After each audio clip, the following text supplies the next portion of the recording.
요한복음 14장 15절로 21절 말씀을 묵상합니다. 하루를 시작하는 이 시간은 너무나 중요합니다. 왜냐하면 하루의 방향은 하루의 시작, 이 아침에 무엇을 붙드느냐에 따라서 달라지거든요. 그래서 이 시간이 우리에게는 너무나 중요한 시간이에요. 그런데 어떤 날은 우리가 이렇게 몸은 일어나 있지만 마음이 무거운 날이 있어요. 또 어떤 날은 해야 할 일들, 오늘 해야 하고 처리해야 할 일들이 머릿속을 가득 채울 때도 있습니다. 또 어떤 때는 이유 없이 불안하고 설명할 수 없는 답답함으로 하루를 시작할 때도 있어요. 그런데 여러분, 이러한 어떠한 상태보다 우리에게 정말 중요한 체크리스트가 있는데, 오늘 아침 이 하루의 시작, 나는 하나님과 연결되어져 있는가? 여러분, 이게 너무나 중요합니다. 내가 지금 하나님과 연결되어져 있는가? 여러분, 우리는 하나님을 믿는다고 말하죠. 그래서 예배도 드리고 말씀도 듣고 기도도 합니다. 그런데도 우리의 마음이 여전히 흔들릴 때가 있어요. 왜일까? 왜 예배도 드리고 말씀도 듣고 기도도 하는데 왜 여전히 내 마음은 흔들리고 불안할까? 신앙이 없어서가 아니죠. 하나님과의 관계가 흐릿해졌기 때문은 아닐까 생각해 봅니다. 오늘 받은 말씀은 예수님께서 제자들과 마지막 시간을 보내시면서 주신 말씀, 그 십자가를 앞두시고 이제는 우리 눈에 보이는 형태로는 떠나셔야 하는 상황에 주신 말씀이에요.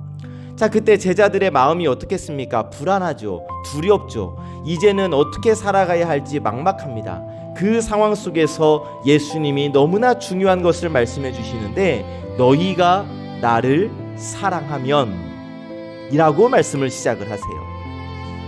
이제 우리 어떻게 살아야지? 예수님 없으면 이제 우리 어떻게 해야지? 라고 두려워하고 있는 제자들에게 예수님은 어떠한 방법이나 어떠한 사명, 임무 이런 것을 말씀하시는 것이 아니라 너희가 나를 사랑하면, 사랑을 먼저 말씀하세요. 왜냐? 신앙의 본질은 행동이 아니라 관계이기 때문입니다. 그래서 바라기는 여러분, 오늘 아침 우리에게 주시는 이 말씀을 통해 우리의 신앙이 하나님과의 사랑의 관계로 회복되어지는 은혜가 있게 되기를 주님의 이름으로 축복합니다. 15절을 보니까 너희가 나를 사랑하면 나의 계명을 지키리라. 아멘. 너희가 나를 사랑하면 나의 계명을 지키리라. 순종이죠. 사랑과 순종을 예수님께서 연결하고 계셔요. 여기서 중요한 것은 여러분 순서, 차례인데 지키면 사랑하게 되는 것이 아니에요. 사랑하면 지키게 되는 거예요. 율법적인 신앙은 뭡니까? 율법 지켜야 돼. 그래야 인정받을 수 있어. 그래야 사랑받을 수 있어. 이게 율법적인 신앙인데, 복음은 그게 아니라는 거예요. 먼저 사랑하면, 먼저 하나님을 사랑하고 예수님을 사랑하면 그러면 자연스럽게 지키게 된다. 순종은 사랑의 조건이 아니라 사랑의 결과임을 말씀해 주십니다. 그래서 여러분 어때요? 우리가 신앙생활 하면서 다 경험해 보셨을 겁니다. 사랑이 없는 순종은 오래가지 못해요. 사랑 없는 순종은 의무가 되고 부담이 되고 그래서 결국 무너지는 거예요. 하지만 사랑으로 인한 순종은 다릅니다. 억지가 아니라 자연스러운 반응이거든요. 그래서 생각해보면 여러분, 우리가 신앙생활 하면서 마냥 평안한 게 아니에요. 때로는 힘들 때가 있습니다. 그러면 왜 힘들까? 우리가 신앙생활을 하는 게 왜 힘들어질까? 여러분, 우리가 해야 할 일들이 많아서, 내게 맡겨진 일들이 많아서 힘들어지는 게 아니에요. 실은 사랑이 식어졌기 때문이죠. 기도가 부담이 되고 말씀이 의무가 되고 예배가 습관이 되는 이유는 사랑이 약해졌기 때문이에요. 그래서 사랑하는 여러분, 우리가 회복해야 할 것은 더 열심히, 더 힘을 내서 이게 아니라 다시 사랑하는 거예요. 다시 하나님을, 예수님을 더 사랑하는 거예요. 이 사랑이 회복되면 순종은 자연스럽게 따라오거든요. 16절 17절을 보시니까 자, 예수님께서 계속 떠나신다 말씀해 주셨어요. 그런데 떠나시지만 제자들을 혼자 두지 않으시고 16절 중간 또 다른 보혜사를 보내주신다고 말씀하십니다. 보혜사, 곁에서 도우시는 분, 함께 하시는 분, 붙들어 주시는 분이라는 뜻이에요. 한번 변호사 이런 뜻도 가지고 있고요. 하나님께서, 예수님께서 예수님의 육신은 떠나시지만 또 다른 보혜사를 보내주시겠다. 그리고 중요한 표현이 또 이어지는데 16절 뒷부분을 보니까 영원토록 너희와 함께 할 것이다. 그러니까 이제 하나님의 임재는 어떠한 특정한 장소에 머무는 게 아니에요. 지금까지 하나님의 임재는 성전이었어요. 그런데 이제는 하나님께서, 성령님께서 특별한 장소에 머무시는 것이 아니라 우리 안에 거하시는 방식으로 임재의 방식이 변합니다. 그러니까 성령은 멀리 계신 하나님이 아니라 우리 안에 계시는 하나님이심을 말씀해 주시는 거예요. 자, 그런데 여러분, 우리는 여전히 혼자인 것처럼 판단하고 여전히 나 혼자인 것처럼 결정하고 나 혼자인 것처럼 두려워해요. 그래서 무너지죠.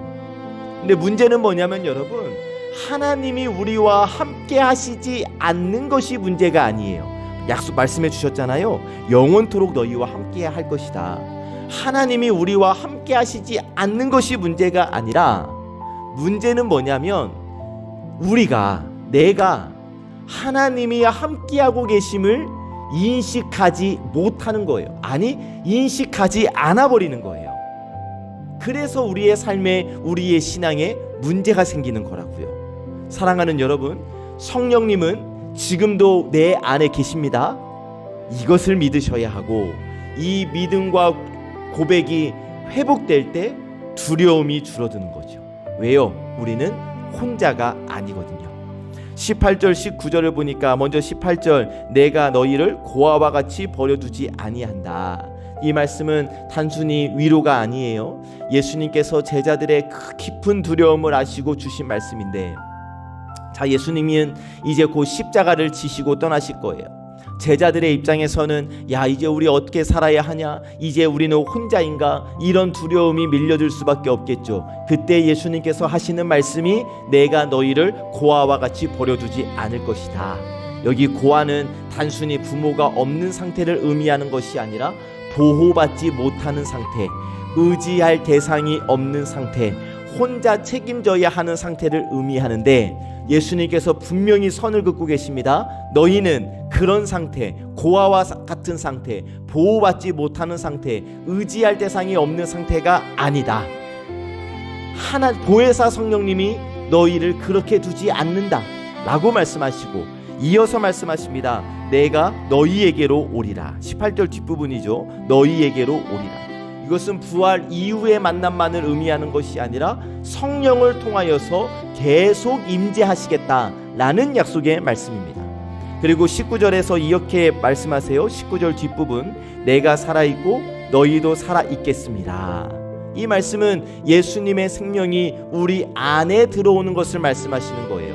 이제 우리가 예수님께서 주시는 생명으로 살게 된다는 말씀이죠. 근데 문제가 또 있어요. 뭐냐면, 아니, 하나님께서, 예수님께서 이렇게 고아와 같이 버려두지 않겠다고 약속해 주셨는데 우리는 고아와 같이 살 때가 너무나 많다는 거예요. 어떻게 해요? 결정할 때 하나님을 찾지 않아요. 고아죠. 문제가 생기면 걱정부터 해요. 고아와 같은 모습이에요. 마음이 무너지며 혼자 버티려고 해요. 고아예요. 겉으로는 신앙이 있지만 삶의 방식은 여전히 고아와 같이 혼자 사는 방식이에요. 그래서 더 지치고 그래서 더 무너져요. 그런 우리에게 오늘 예수님께서 분명하게 말씀하십니다. 왜 혼자 살려고 하느냐? 너는 고아가 아니다. 여러분, 우리는 고아가 아니에요. 이미 하나님이 우리와 함께하고 계십니다. 이미 성령이 우리 안에 계십니다. 이미 주님의 생명이 우리 안에 흐르고 계심을 믿으시기를 주님의 이름으로 축복합니다. 아멘. 아멘 하셨으니 이제 우리의 삶의 방식이 바뀌어야 합니다. 혼자 고민하기 전에 먼저 하나님께 여쭈어 보는 삶, 혼자 결정하기 전에 하나님과 함께 결정하는 삶, 나 혼자 버티려 하지 말고 하나님께 기대는 삶으로 바뀌어져야 하는 거예요. 나는 혼자가 아니다. 주님이 나와 함께 하신다. 여러분, 이 고백이 우리의 실제가 될 때 우리의 두려움은 줄어들고 우리의 삶은 훨씬 가볍게 될 것입니다. 우리는 고아가 아니거든요. 하나님의 자녀거든요. 20절 21절을 보니까 예수님은 이제 관계의 깊은 차원을 말씀하시는데 20절을 보시면 내가 아버지 안에 너희가 내 안에 내가 너희 안에 있다. 아멘. 이 말씀은 하나님과 우리의 관계가 얼마나 깊이 연결되어져 있는지를 보여주시는 선언인데, 우리는 하나님을 믿는 존재에서 멈추는 것이 아니라, 그러니까 우리는 하나님을 믿는 존재, 이 정도로 끝나는 것이 아니라 우리는 하나님 안에서 살아가는 존재이다. 이해되셨습니까? 나는 하나님을 믿어요, 이렇게 끝나는 게 아니에요. 우리는 하나님 안에서 살아가는 존재라는 거예요. 그리고 중요한 표현, 너희가 알리라.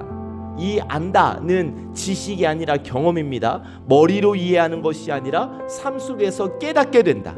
그래서 21절에서 다시 한번 핵심을 강조하세요. 나의 계명을 지키는 자라야 나를 사랑하는 자니.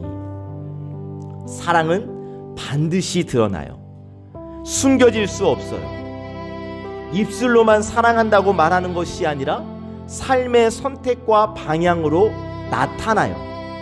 그래서 그 사람이 정말 하나님을, 예수님을 사랑하는 사람이냐 아니냐는 다 드러나게 되어져 있어요. 그리고 그 순종의 사람에게 예수님은 놀라운 약속을 하시는데 21절 뒷부분, 그에게 나를 나타내리라. 주님을 사랑하고 주님께 순종하는 사람에게 예수님은 더 깊이, 더 분명하게 예수님 자신을 드러내시겠다라고 말씀해 주십니다. 때로는 여러분, 우리가 하나님이 잘 느껴지지 않는다고, 하나님이 멀리 계신 것 같다고, 그런데 아니에요. 여러분, 하나님이 멀리 계신 것이 아니라 우리가 사랑의 자리에서 멀어진 것이죠. 여러분, 우리가 하나님을 사랑하지 않으면 하나님은 우리 머릿속에 개념으로 남습니다. 어떠한 대상이에요. 그냥 우리가 꽃꽂이네 라고 인식하는 것처럼 하나님을 사랑하지 않으면 그냥 하나님 있지, 이 정도로만 멈추게 되는 거예요. 말씀도 지식이 되고 신앙도 습관이 되는 거예요. 그러나 여러분, 하나님을 사랑하기 시작하면 모든 것이 달라집니다. 말씀이 살아 움직이기 시작하고요, 기도는 하나님과의 대화가 되고요, 하나님이 내 삶 가운데 실제가 되는 거예요. 그래서 사랑하는 여러분, 예수님을 사랑하신다 고백하신다면, 정말 예수님을 사랑하신다면 그 사랑의 마음으로 작은 순종 하나, 말씀에 대한 작은 반응 하나를 실천해 보시기를 바라요. 그럼 바로 그 자리에서 하나님의 능력을 경험하게 될 것입니다. 그리고 분명하게 고백하게 될 거예요. 주님이 내 안에 계십니다.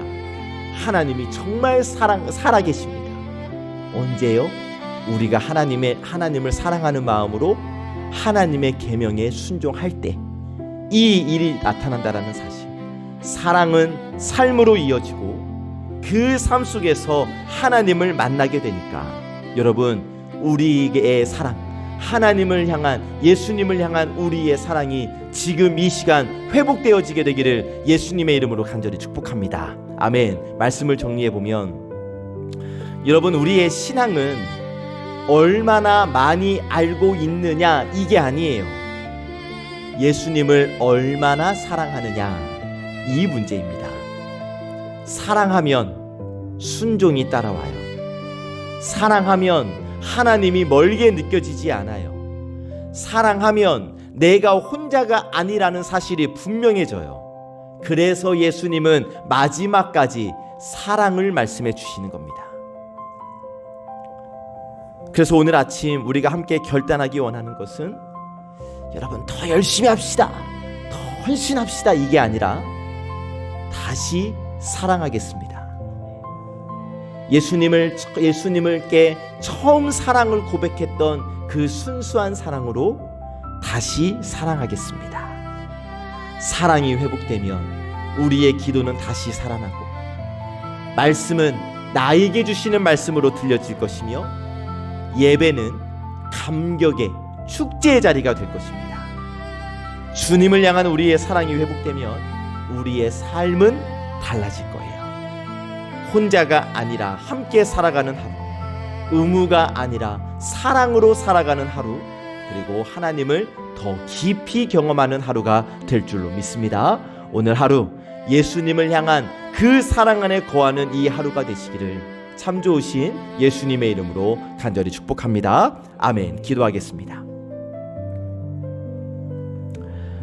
사랑의 주님, 오늘도 저희에게 말씀으로 찾아와 주시고 저희의 마음을 다시 주님께로 향하게 하시니 고맙고 감사합니다. 하나님, 말씀을 듣고 또 묵상하며 우리가 주님을 사랑한다 말하면서도 어느 순간 사랑이 식어가지는 않았는가, 순종을 부담으로 느끼지는 않았는가를 돌아보고 하나님, 그래서 주신 말씀 앞에서 기도하옵는 것은 이 시간 우리의 마음을 새롭게 하여 주시어서 주님을 향한 첫사랑을 회복시켜 주시기를 기도합니다. 억지로 하는 신앙이 아니라 사랑으로 살아가는 신앙이 되게 하여 주옵소서. 주님을 더 사랑하게 하시고 그 사랑이 우리의 삶 속에서 자연스럽게 순종으로 이어질 수 있도록 우리 주님께서 도와주옵소서. 성령 하나님께서 오늘도 내 안에 거하심을 믿습니다. 나는 혼자가 아니라는 사실을 잊지 않게 하시고 고아처럼 살아가지 않도록 하나님께서 늘 항상 저희의 삶을 붙드시고 인도하여 주옵소서. 주님, 이 시간 아픔 가운데 있는 우리 성도들을 위하여 기도하는 것은 육신의 질병으로 고통 가운데 있는 환우들을 기억하여 주시기를 간구합니다. 병상에 누워있고 또 치료를 받고 있고 여전히 병원에 오가면서 육신의 아픔을 짊어지고 있는 우리의 성도들, 주님의 손으로 친히 어루만져 주시옵소서. 치유의 주님께서 찾아가시어 아픈 환부를 어루만져 주시고 회복의 은혜를 허락하여 주옵소서. 윤태균 장로님을 기억하시사 하나님 몸의 기력을 회복시켜 주시고 보혜사 성령께서 우리 장로님과 함께하여 주시어서 우리 장로님 그 병상에서 외롭지 않도록 주님과 함께 친밀한 교제를 나눔으로 말미암아 오히려 영혼과 마음이 또 육신이 더욱 강건해질 수 있도록 우리 하나님께서 역사하여 주옵소서. 하나님, 오늘 이 부동산의 잔금을 치르고 이제 등기를 하는 이 과정을 진행하게 되겠습니다. 모든 과정 속에서 주님이 앞서가시고 주님께서 인도하여 주시옵소서. 이 아침 예배 자리에 나온 우리 모든 예배자들, 그리고 유튜브로 함께 묵상하고 있는 우리 모든 권속들을 축복하며 기도하는 것은 이들의 하루를 붙들어 주시고 가는 걸음마다 은혜를 더하여 주시며 마음의 평안을 주시고 삶의 자리마다 하나님의 도우심을 경험케 하여 주옵소서. 우리 모든 송암의 권속들의 삶 위에 하늘의 은혜와 보호하심이 머물게 하시고 오늘도 주님과 동행하는 복된 하루가 되게 하여 주옵소서. 감사드리며 모든 말씀 우리 구주 예수 그리스도의 이름으로 간절히 기도하옵나이다. 아멘.